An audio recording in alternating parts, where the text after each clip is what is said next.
Recently, my wife and I had an experience that coincided with the lifting of the quarantine in our area. Eager to resume our outdoor activities, we filled our packs and embarked on a hike at our local state park, a pastime we had regularly enjoyed since before getting married. Personally, I anticipated this outing with great enthusiasm. Our plan was to hike to a specific lake, spend the night, and then make the return journey to our car. On that clear, warm day, the trails were pleasantly dry, and for most of the morning, we found ourselves as the sole occupants on the trail. Opting to pause for lunch at a campsite halfway to the lake, we encountered another couple who seemed to have had the same idea. Seated at a concrete picnic table, we asked to join them, leading to a discussion about our respective experiences and destinations. The couple, as it turned out, were newlyweds on their honeymoon. My wife, a hopeless romantic, eagerly shared details about our own love story. After bidding our farewells, we reached the lake an hour before sunset, fatigued and hungry. I initiated a fire while my wife prepared a small meal, and we eventually called it a night around 10 p.m. The following morning, just before dawn, I rekindled the fire for breakfast, repeating our roles from the night before. The tent was disassembled and repacked with care, and all necessary precautions were taken to ensure the fire was thoroughly extinguished. With these preparations complete, we commenced our return journey. At 10 a.m., we reached the halfway point, but opted not to halt our progress. 2 hours further along the trail, we encountered the husband of the couple we had met the previous day. Strangely, his wife was not in his company. Upon inquiry about her whereabouts, he nervously claimed she had fallen ill the night before and returned home, insisting that she encouraged him to finish the trip alone. Though his explanation seemed peculiar, we had no concrete reason to doubt him. As a group of people approached, the husband excused himself to engage in conversation with them. Uninterested in prying further into their personal matters, we continued on our way. Arriving at the parking lot, we packed our belongings and departed. Several groups conversed amongst themselves as we left, and additional cars, including a ranger's truck, arrived. Despite these observations, we paid little heed. Upon our return home, we addressed familial matters. It wasn't until breakfast the next day that we received shocking news. Watching a TV report, I recognized the face of a deceased female camper. It was the woman we had met just 2 days prior. Surprised, I summoned my wife to join me in the living room, ensuring the accuracy of my observation. A wedding photo of the couple appeared on the screen, confirming our worst fears. According to the husband, the couple had been at a cliffside lookout, a place my wife and I had visited in the past. While watching the sunrise, the wife lost her footing and fell several hundred feet to the ground below. Although plausible, the husband's failure to mention this incident to us, coupled with the earlier illness story, raised suspicions. It couldn't have been more than a few hours after the event, and his behavior seemed inexplicable. Passing at least 15 people that morning without a single soul engaging with us added to the mystery. Thankfully, my wife shared my concerns, and it appeared her instincts were, once again, accurate. After lengthy deliberation about our responsibilities, we agreed to contact law enforcement involved in the case. As it stands, the husband is not under any public suspicion. After informing the sheriff's office of our knowledge, we were told that someone might reach out to us in the future. However, almost a year has passed and no one has contacted us. This leads me to reach out to you for guidance. Our instincts suggest a crime may have occurred, but we lack proof or justification for our feelings. If law enforcement believed we had valuable information, wouldn't they have contacted us already? I don't wish to be a nuisance or cause trouble for a grieving man, but I can't shake the nagging feeling that a man is getting away with cold-blooded murder. Should I persist or allow the police to handle their investigation?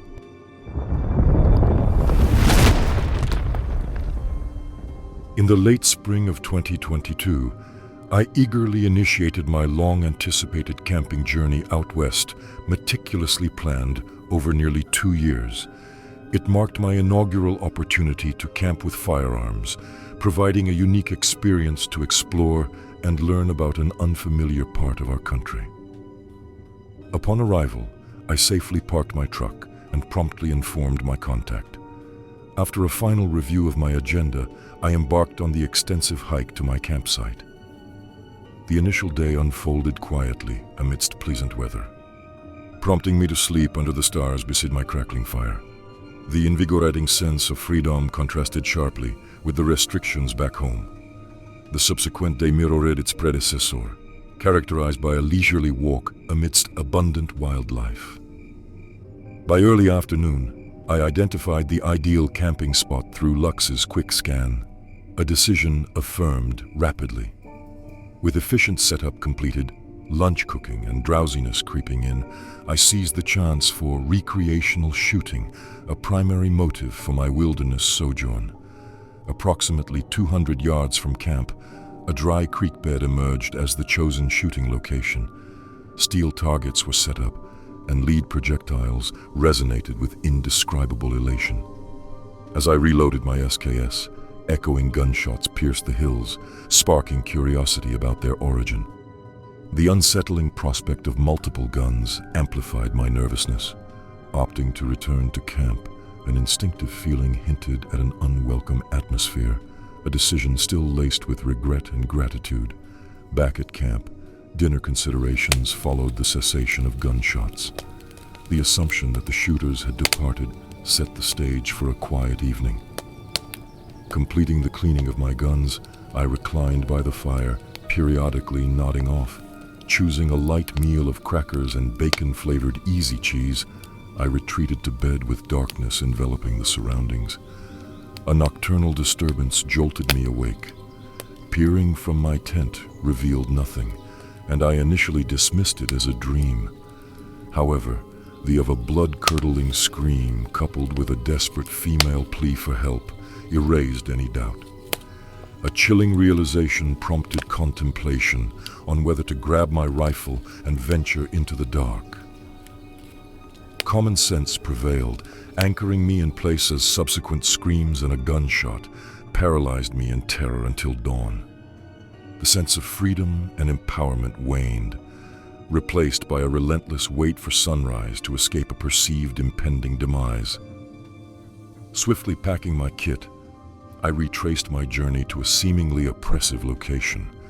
A trip that had taken a day and a half to complete days before was miraculously accomplished in less than one. Vigilant glances over my shoulder, rifle firmly gripped, fueled a journey back to my truck after dark. Relief waned, giving way to guilt. The realization that I might have ignored a woman in peril during the entire drive home initiated a war between my ego and common sense. Alternating between self-loathing and recognition of outnumbered helplessness, I grappled with the undeniable truth. The internal conflict persisted during the return journey, where the prospect of reporting what I perceived became a moral dilemma. The word "witnessed" became a potential undoing of virtue, as I hadn't seen, but only heard distant screams and shots, offering little concrete evidence to law enforcement. Months passed before summoning the courage to seek the truth. The outcome revealed a proximity to an outlaw biker gang's campsite, unknowingly camping a mile away. The day of my camping coincided with their arrival, and their criminal activities involved the abduction and subsequent release of a female backpacker, eventually shot, but miraculously surviving. The relief of her survival juxtaposed with haunting what-ifs. This dark chapter remained unspoken, concealed behind a throwaway account. To those branding me a coward, I hold no grudge. Instead, this narrative is shared for those advocating non-interference, understanding the fear of repercussions. A revelation from first-hand experience, the guilt of inaction surpasses any potential ruin from intervening. On this shared earth, empathy and assistance can be the difference between life and death. Step into your neighbor's shoes. You might be their only salvation.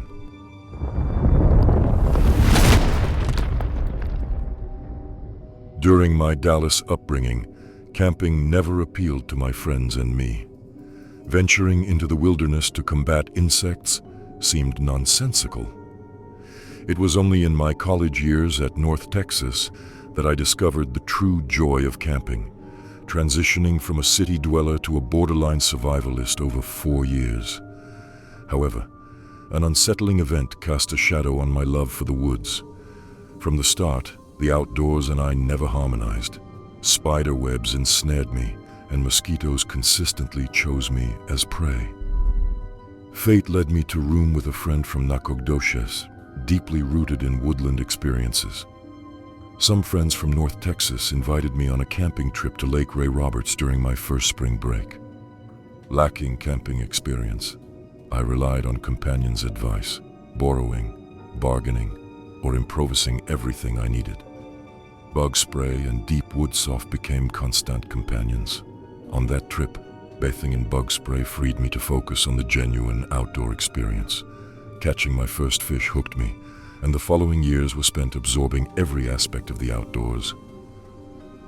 I actively participated in every camping trip for 2 years, even venturing to the ocean between classes. Denton, a university city with a small-town feel, was where I honed my skills at Louisville Lake, identifying trees and animal tracks with ease. My friends in Dallas claimed they no longer recognized me, but I remained determined never to be separated from nature. Stepping foot back into the woods might remain an insurmountable challenge.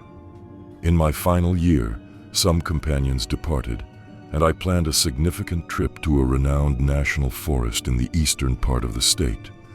Preferring not to disclose the name for fear of deterring others, I was warned to be cautious of overzealous hunters. Despite this, I felt relatively safe as the trip wasn't scheduled during hunting season. After a final checklist scan, I embarked on the 3-plus-hour drive, reaching my camping area just after 3 p.m. Meticulously setting up camp, I explored the surroundings before dinner. During this exploration, I felt a sense of being watched, an eerie feeling that persisted. Though bears were not known in the area, stories of online encounters lingered, and the idea of being attacked on my first day seemed uncool. After a stand at dinner and hitting the sack just after dark, the night passed without unusual incidents. The next morning dawned with a fantasy-like ambiance, crisp, clean air, and an unrecallable breakfast due to what transpired next. Eager to explore, I packed a day pack with emergency supplies and food and hit the trail. The initial hours were quiet, with only occasional sounds of nature.